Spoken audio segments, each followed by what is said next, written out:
Good afternoon and welcome to this wonderful, warm, hot, sunny day in the UK. Finally, summer's on its way. Yes. So, how are we all? Say hi if anybody's around. Welcome to the channel. Welcome to myself, Darren Baton, CEO of Elite EDM Stars, music producer for the last 27 years, DJ, music producer, as I said, music promoter, club promoter, music lecturer, you name it. Okay, so today I'm going to get into it very, very quickly. I'm going to continue on making sound effects. There's only 5 slides to go through today, and then straight into the examples. And then I'll be making, showing you, how to go around making these sound effects. And then I'll let you know about how to get the sound pack. I'm still just working on the sound pack. There's a lot of work to do at the moment. But yeah, let's get on with it. And I'll move over, switch the cameras. Where are we? Miss slide. I'm just after a keynote. There we go. So last week, just to briefly cover, we covered sound effects. This sort of brings us towards the end of the developing your own style in electronic music that I've been doing for the last few weeks, sort of covering the basics of it really, music theory, development, synthesis. And this is the last sort of part, apart from I haven't done vocals, but I'm actually going to take a break for the next week, maybe the next 2 weeks, in actually delivering structured content. I'm actually going to do the next 2 live sessions are just going to be working on a track, putting all of these techniques together that I've been showing you, and sort of developing a track and as quick as we can over 1 hour, and then maybe do the same again the following week, and using maybe develop 2 different style of tracks, because this content is taking me a little bit of time to produce during the week, and obviously I've got a lot to get cleaned up. I'm almost got the course finished. I've got 1 video to edit and 10 videos to remake in places and restructure again, because it's just the recordings have come out a bit glitchy and stuff.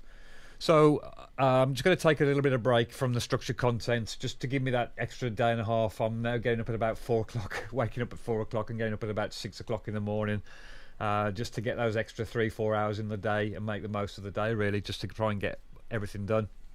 So I thought I'd just, the next few weeks, take it a little bit easier and just sort of, piece together everything that we've learned over the last few weeks. So just to show you, last week we covered in about sound effects, and most of the sound effects, 5 of the best ones are the white noise risers, the bomb, the reverse crash, downshifter drops, full mix effects. We walked through the alarm wind up, the walkthrough of the bomb sound, like a kick reverb, fizzy sweeps, pitch drop, white noise crashes. So today we are going to start with the walkthrough of the Crash Swell.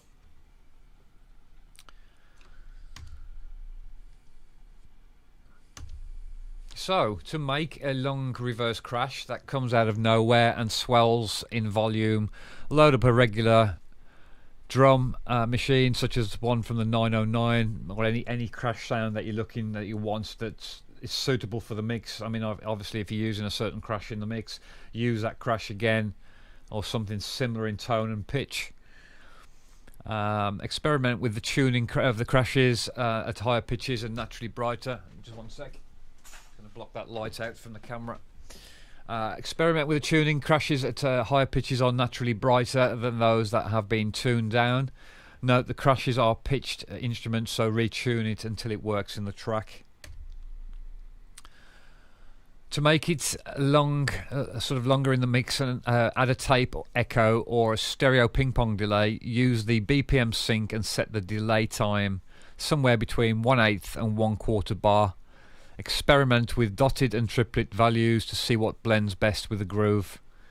Set the feedback to around 50% to 75% and mix to 50%. And remove some of the high ends using high cut EQs. Next, if you add a slow sweeping flanger, it adds a extra layer of sparkle to the effect. Use a slow rate that takes longer than 8 beats to sweep up. Set feedback to 50% and mix to 30%. then increase it for a sharper, more prominent sound. For a jet stream sound, use a very short decay time of between 0.1 and 2 milliseconds. So if you see my example, I've got about 1.89 milliseconds, and that's sort of just tuned to suit really, and I'll show you the examples later. And then finally, set the loop length to 8 beats and export the crash as an audio file that lasts for the full 8 beats, and then import it back into your DAW, or in Ableton Live you can just literally record it in by the resampling mode and import it back into your DAW, whatever as soon as you've got it in, open it up into an editor and reverse the crash, or in Ableton Live you just go into the audio editor and hit the reverse button and then place it back in the mix where you want it. It can now be further affected. Try adding a compressor and a kick to add a sidechain for added pump to the sound. And later on I'll show you all these effects all sort of blended together in the last 2 weeks, and I've made a little bit of a track to show you how to make some mix effects tracks and stuff and things like that. I've just done a basic sort of 3/4 8-bar loop or something like that. So next one is the elevator white noise whoosh. We start with a MIDI note for length that lasts the desired rise, so it could be a 1 bar, 2 bar, 8 bar, 4 bar, whatever, 16 bar, 32 bar riser. The pitch doesn't matter. What I do suggest is use white noise in and out consistently in a track, automating with the filter. But for this, for example, set the amp envelope to minimum for attack, decay and release with 100% sustain. And then to make the synth swoop up, use the low pass filter as I've just mentioned to tweak the cutoff points. For a thinner sound, use a band pass filter instead, or a notch filter, any type of filter that suits really, and I'll show you the examples shortly. Adding resonance will introduce whistling pitch, extra harmonics that can help it cut through the mix. And the easiest way to make the filter sweep up is to automate it, but again we can do the reverse. We can obviously start the white noise very bright and then bring it back down, so we've taken the white noise down, which you hear a lot in tracks as a build comes up with the white noise and the whoosh comes back down with the white noise.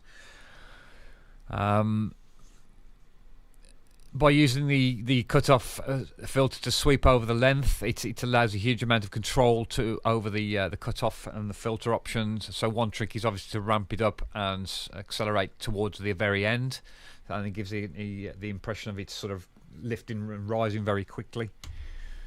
And then reverb smooths out the mix and blends it into the mix and gives it additional atmosphere and depth. And again, use a reverb decay time of several seconds for a glossy spatial whoosh effect. And then what that does, it sort of takes away any sort of abrupt ends on the sound and things like that, and just helps it sit back in the mix and adds depth into the mix. Use, as I say, a large decay time of several seconds for a glossy spatial whoosh effect, and then add a high pass filter after that, the reverb, and automate it to rise up towards the end. This filters the reverb tail, adding to the lift sensation, and then if you want, again, you can add a sidechain. Sometimes the rise coming up without the sidechain, and then the sidechain as you're bringing it back down, sidechain the effect out. This effect can be done, this is the manual traditional way of doing it, and then obviously a guy called Bassclef, a producer, has obviously made a thing called Washout, and that plugin emulates a similar effect but also adds a slight delay on the end as well, and compression and a pumping effect into that plugin. So I'll show you those two different ways of doing that. Walkthrough of a minimal verb build. This is a traditional effect, and again this can be done post mix down. This used to be done post mix down, but now as DAWs have got better and faster and parameters reset instantly and quickly, you can do most of this post production actually inside the DAW, rather than actually doing it after you've made the track. So you can sort of do like a post production in your pre-production, if that makes sense. The classic build, it's a technique that involves affecting a bounce version of a full mix. So as I say, you can do a bounce of the whole track once you finish and add it in later, or you can just sort of do a mix down and resample the track and then just do it on a separate track, but making sure that you mute all of everything out of there. Otherwise you're going to have all of the elements playing over the bounce part that you're trying to affect. So after you've mixed the track down, cut out the break that you want to effect, and then place it on a new track, or in Ableton's case you can just record it into a new track. Insert a reverb plugin on the track with a break in it, and choose a big hall preset and set the decay to around 2 seconds and mix to 100% dry. And then next automate the reverb wet and dry so that it goes from 100% dry at the start to 100% wet at the end. And if there are parameters on the reverb that increase the stereo spread, it's worth experimenting with those two to add in more intense to the build. So you start off in mono and then slowly bring out the effect. And then again, add a high pass filter after the reverb and automate the cutoff towards the end to end the take, to take out the bass of the sound. It's not necessary to sweep all the way up, just enough to make it sort of contrast between the break, the kick back in of the breakdown. And if you don't want the reverb tail to hang over when the track kicks back in, just mute the verb track at the end of the break. But it just depends what you want, because sometimes you might want the reverb to carry over, and it adds extra sort of tail onto the effect really. And I'll show you those different examples. And again, this can be also done, the similar effect can also be done with the bass clef washout reverb. But it has different styles, and it's also because it's got like a filter coming up at the same time and compressing, it adds a bit more sort of resonant whoosh to the sound. Pretty much sort of emulates a filter effect on the original Allen and Heath DJ mixer. 2 more effects to go, and then we'll go to the examples. So the full mix effect, again, this can be done post mix down, but again, not necessarily. I've got 2 other ways of doing this, which I'll explain in a second. But some special effect tricks, like running the mix in reverse for 1 bar, are easiest to do post mix down. As I say, not always. Open a new project and import a copy of the full stereo mix so that you can edit without affecting the original, and set the tempo to match the track, and this makes it easier to chop in and out of the bars. But again, when I want to do sort of things, if I want to affect a part post mix down, like reverse it or filter it down in like a nightclub effect, I just tend to route it down to a separate group of subgroup channels, and I could affect them that way in real time. Or I could just again resample that section of the track, mix it down onto a new audio, and then just mute that slice out, and then just affect that particular part. So it doesn't always have to be done post mix down. It was a technique that was done post mix down before computers became a lot faster and a lot better, and now we have more RAM and more CPU power. We can do most of the things that were done post mix down in the actual production stage. Next, again, using the scissors, select a tool, line up and the cursor and chop the last 4 beats of the bar. Locate the reverse function from the edit menu and hit the process button. In this case, I don't need to do that. And then choose a section you would now play backwards. So I just literally go in and just, as you can see on the example, hit the reverse button, and it'll just reverse that slice.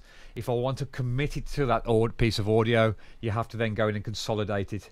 Otherwise, it's still just literally an original part of the audio that you've cut out and you reversed. So if you were to drag it out, you'd still get the whole track in reverse. Sometimes the timing between the normal and the reverse sections doesn't quite flow with the groove, so to solve this problem and make the transitions fit the groove better, experiment by nudging the audio file forwards and backwards in time by very small amounts, and also try using the track delay timings. Again, this is a little function we used to use that when tracks were slightly out of time in MIDI timing and there were slight delays with our MIDI notes and the transmission of data into our computers, we used to have to slightly offset the delay of the tracks, and that can also do the same trick. In Ableton, I tend to go into the narrowest quantized adaptive grid function, and as you can see in the example there, that is the very narrowest I can go, so you are literally nudging it fractions. And then take the edit to the next level by adding a filter effect over the reverse sound. Insert a low pass filter, or it could be a high pass filter, band pass, whatever you want. Insert a low pass. It could be like if you want that radio type effect, you can use it like a band pass filter. and automate the cutoff so that it sweeps down from high to low. If you want, in this particular case, this will add the sensation of the track being sucked down into the bass bins before kicking back in. And again, it's good if you want to just do a little bit of a beat transition, you want to reverse it, it goes back before a kick or a break or something like that. And again, try adding a flanger for added movement. You can add in a flanger or a phaser, something like that, anything that will sort of move or pitch the sound, or a pitch shifter, a frequency shifter. It doesn't just have to be a filter. Try adding 2 or 3 different effects in that order. Putting the flangers on first, and obviously the filter last, so that the filter filters all of the sounds going through. But then you might want the filter first, so you're filtering the sound, and the flanger to take over the sound. So experiment and try with these things. And then finally, we have the Dub Siren. I love this type of sound, and you can get quite sort of creative with this. Again, depending what type of Dub Siren you want. So the Dub Siren is an instant hit of rebel vibes. It uses a single square wave oscillator as the source, and the other half is the magic comes from the smoky echo repeats. Set the amp envelope with attack and decay to minimum, sustain to maximum, and then release somewhere between 50 and 75%. And the idea is to have the sound fade out smoothly. To get the warbling quality, use the LFO to modulate the pitch of the oscillator. Use a square wave LFO. Start with a speed of around 9 Hz or 1/16th note if you're using a BPM sync. And then play C3, but it doesn't have to be C3. It can be any note that you want, obviously, in the key of the track. That's just a starting point, for example. Increase the LFO modulation depth to change the pitch of the 2 notes. Experiment with odd tunings such as 15, 19th or 21 semitones by changing the depth of the LFO. And again, you'll have to experiment with this, because when you're changing this by fine amounts, you literally cannot automate the actual amount in exact semitones. So you have to listen to the tuning very, very carefully. This can also add a musical edge to the effect by matching or clashing with the key of the track, and for a more lo-fi quality, add gentle overdrive. Reduce the high end with a low-pass filter.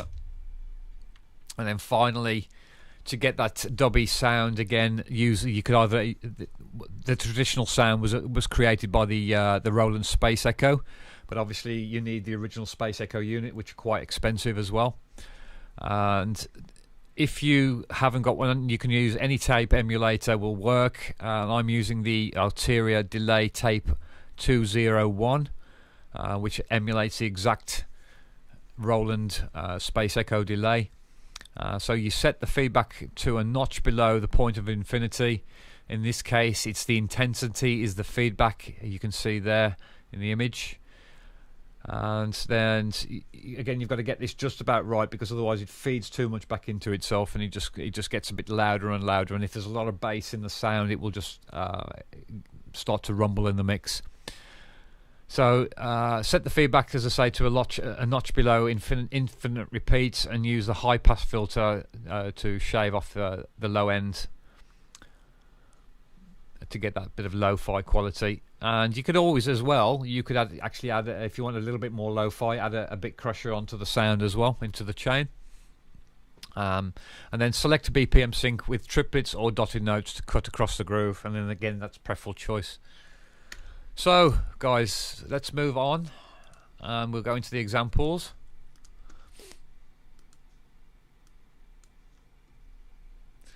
So there will be some effects still playing from last week, so I'm just going to turn some of these off first of all, and then we'll go through the sounds. So I'm starting with I've got to turn that off. So we've got that open, we've got that, we don't want that, we want the Crash Swells. Okay, yeah, these are the first 2 that we need. So the first one was created just using a standard 909, and then I added the delay, played around with the sort of mode selector. I tried a few different presets as well, and I found a sort of preset I liked. I played around with it, some of my own settings to start with, and then I sort of went into one of the presets as well. Tried all the presets to see what they were like, and then I sort of settled on this strange stereo. And I've made a few tweaks again and just made sure that the sync is on. Intensity about 70%, 75%, yeah, about 70% there, 60-70%. Echo amount and reverb down. Wet and dry just 50%, close to 50%. And let's just make sure there's no any EQ. Yeah, some EQ as well on the outputs, or sorry, the input EQs. So this affects the input EQ. So you may also want to play with an output EQ as well after the sound, but we're not really going to affect it here. This is where we affect the sound once we've recorded it. So that's just to create the dub delay.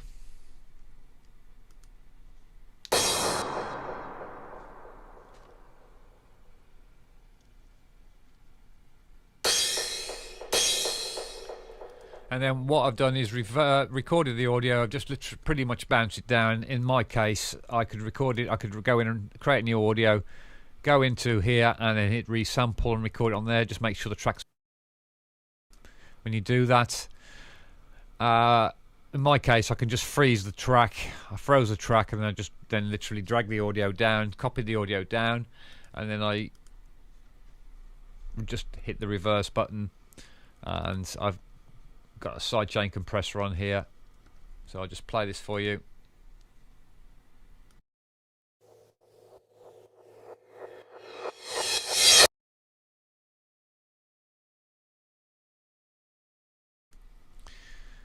So that's the Crash Swell. So next we've got the elevator whoosh. So I'm just going to mute that because I will need those shortly. The elevator whoosh, again, I'm using Pigment synth for this. I've got a reverb on the synth. The oscillators are a noised engine, no oscillators, just a white noise. I could use, for example, if I wanted to use a Sylenth, the Sylenth version of that, if I wanted the white noise, I'd have to change the attack down here to minimum, the decay, sustain, full, and release down there. So I just got a white noise burst. In this case, that would be like this.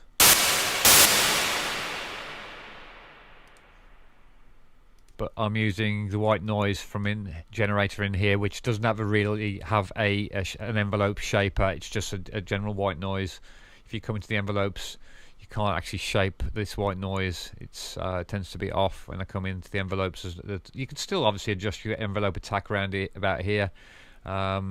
It should still affect it on the VCA, because it's technically, the VCA is the output of the voltage controlled amplitude, but it tends to affect the oscillators a lot more, the shape of the oscillators. So this is the white noise on here. I haven't affected this one. I'll just play this through for you.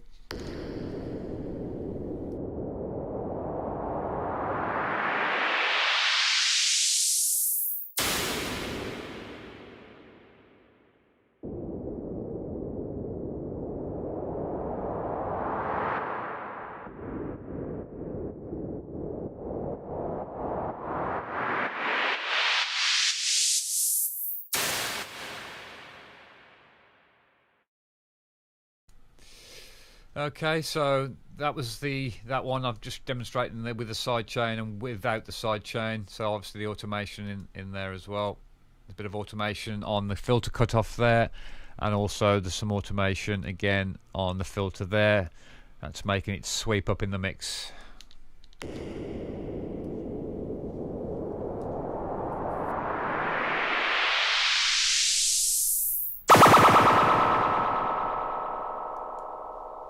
So what that's doing is opening up the filter here to create the elevator whoosh, rise, and then I'm just thinning it out so that it just separates and loses its space into the mix and then transitions.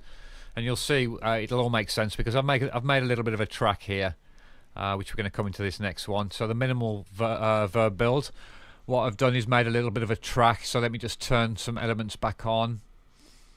I need the alarm wind up, I need the bomb sound, I need the fizzy sweeps. That one, do I? No, I haven't got the fizzy sweeps in there just yet. The white noise crash and the crash swells. So what I've done is made a little bit of a track. I just made a bassline, quick bassline idea, and some elements, quick rhythm track and a vocal sample. And then I've bounced it down to these separate parts here. Literally just bounce the whole thing down by resampling the whole section. Or I could have just literally highlighted, which, you know, there was another way I could have done is literally do that as well, is export the track out and import it back in. But in this case, I think that's actually what I did. I think I just exported it out and just dropped it back in for quickness.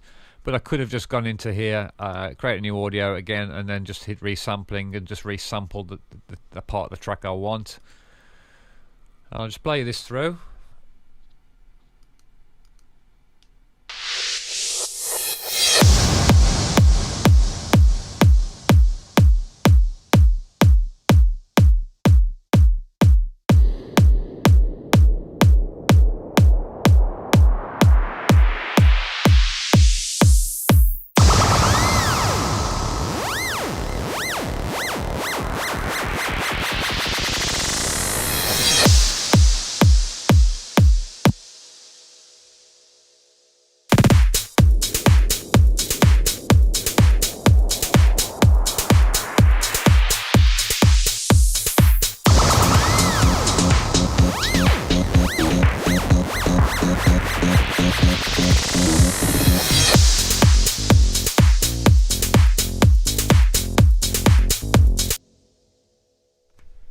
Okay, so what I've done, guys, is that's the track. I bounce it down.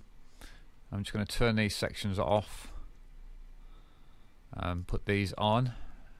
I need to turn the kicks back off again. I'm just going to turn a few elements off because everything's recorded in this track.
Okay, so I'm just sort of playing around there. That by just doing that soups it back in, and it's just preferential choice how you want that to come back in. You might want the sort of the triplet effect off this vocal there to come back in, so you could always just chop that out, replace that, and make sure it comes back in again. You know, it's preferential choice really how you want to get things, but I'm just sort of demonstrating the sort of reverb trick, and I'm going to demonstrate the same trick but with the washout and the bass clef easy washout effect. So it's a similar trick. I could put a delay on here, compressor, but I'm going to show you this way again, and just to show you the effect. If we open it up, you can see there's lots of different things going on here. Oh, it's asking me to upgrade them. I better upgrade. So reverb, an EQ, and a filter delay in there, all built in, automating, as you can see, the volumes, bringing everything up where all the green dots are being automated. So what we're going to do is automate this through. Unfortunately, I can't show everything going through. Let's try and get that to about there. And as you see, as I start to do that, things come in. And let's just take a look at what's happening. It's starting to bring the levels in for these filter delays. A bit of compression comes down the sound to make it louder. And so it's, you know, you could literally do all of that and then do the same thing again. Is literally build all of these up. I'm just going to turn that off a second. You could build these up, piece them together. Once you've got them all in, lock them all as an instrument. What you want to do is group them like so, and once you group them, you've got then more control over them. You've got the chains, you can put different versions of in there. You've got your scenes, you've got your macro controls. It's exactly the same way the bass clef has been built, and you just assign everything that you want to map and build your own sort of, you know, controlling chain really. Maybe I'll do a session on one of those. One of the days is building your own sort of effects chains and macro chains, if anybody's sort of struggling with any of that. And I tend to do a lot of that stuff. In fact, another session I'm actually going to do as well at some point in the future is how to set up your own template for a live session. If you want to do something on stage and your trigger pads and everything, how you can sort of set that up so it's quite simple to do everything and you've got full control over your mix. I've got a full template I built, and I'm looking to actually try and rebuild it again because I've developed things over time and got things a lot more under my control. I understand how things work better. So, you know, everybody's unique and has got their own sort of production technique. There's no right or wrong way as long as it sounds good and quality. That's the main thing. So I'll just demonstrate this. I'm just going to turn that one off.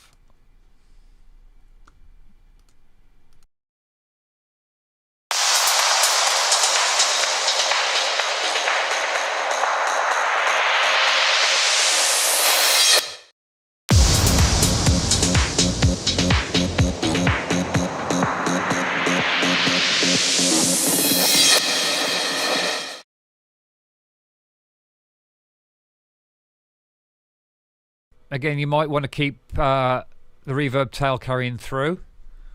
So that's, again, preferable choice. You can see there I've got it cut off at the moment. It literally drops right down. So there's two different ways of doing this.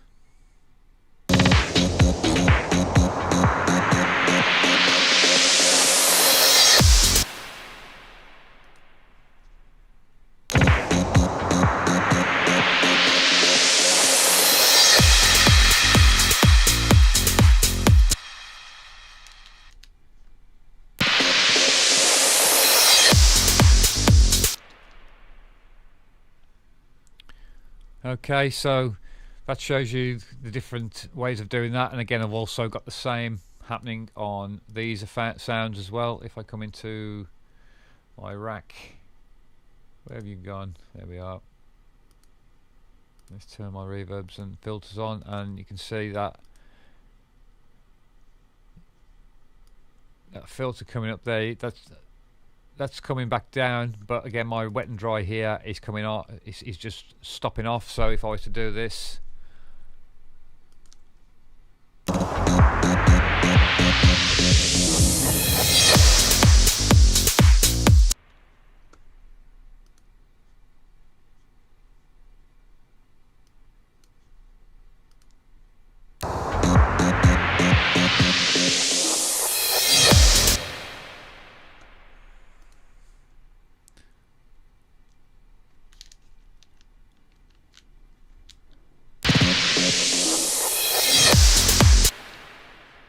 okay, so you can see the difference there.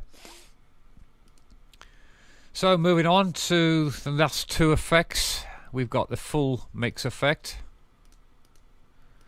and I'm just going to play an example. This is my track that I'm working on currently at the moment. I'm just getting the last part of the vocal stages right, and I've just done a little effect here. So I've got a little transition that's taking place before this little breakdown to the next transition, and I thought I'd tried it over here, but it didn't seem to sound the same. It's quite as good, so I thought I'd try it here. And if I just play the track through a sec.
Okay guys, so that's that one, that's that other effect. That's just literally a reverse chop, and again it can be done post mix down as well. There's nothing to stop you doing that actually while you're actually making and producing the track, and just chop that little section down by resampling. I've showed you that again a few times. So you just insert a track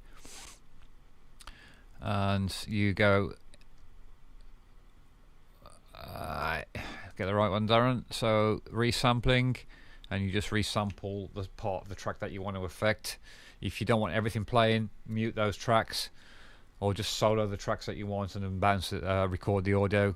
Start there, hit record, and it will just record through and record you a section in there that you want.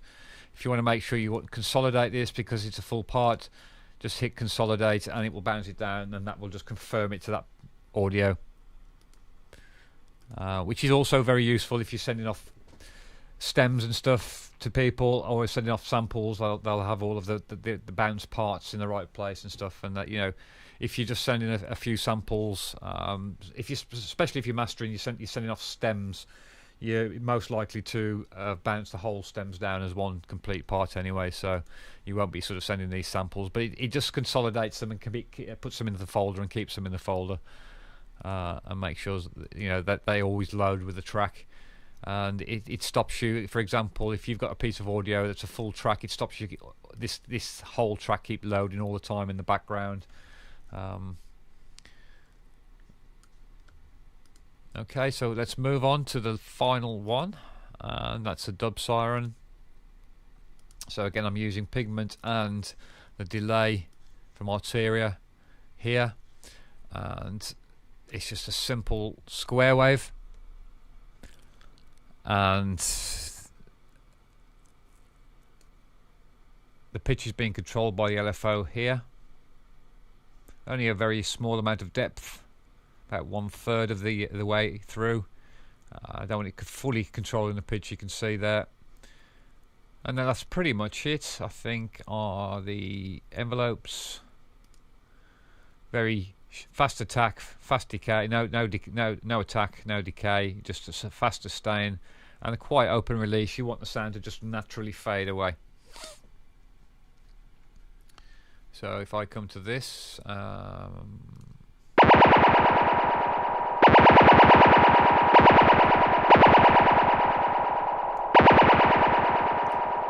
again the magic is obviously in the delay, and on VQs this right out to get that sort of dubby effect. You don't want any of this bass, you don't want the highs, you just want this nice sort of mid-range section here. Most body of the sound, as you can see. There's the filters down around there, that's the main body, you can see of the fundamentals. And again, play with the values on a 16 for triplets. Should be on a 1/8 triplet. Let me just get that back right. So these are on triplets, but you can try them on dotteds. Let's go to an 8/4 triplet, for example.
Okay guys, so that pretty much is it for our sound effects. And so what I'm going to do this coming week is actually put together a sound effects pack with all of these sounds.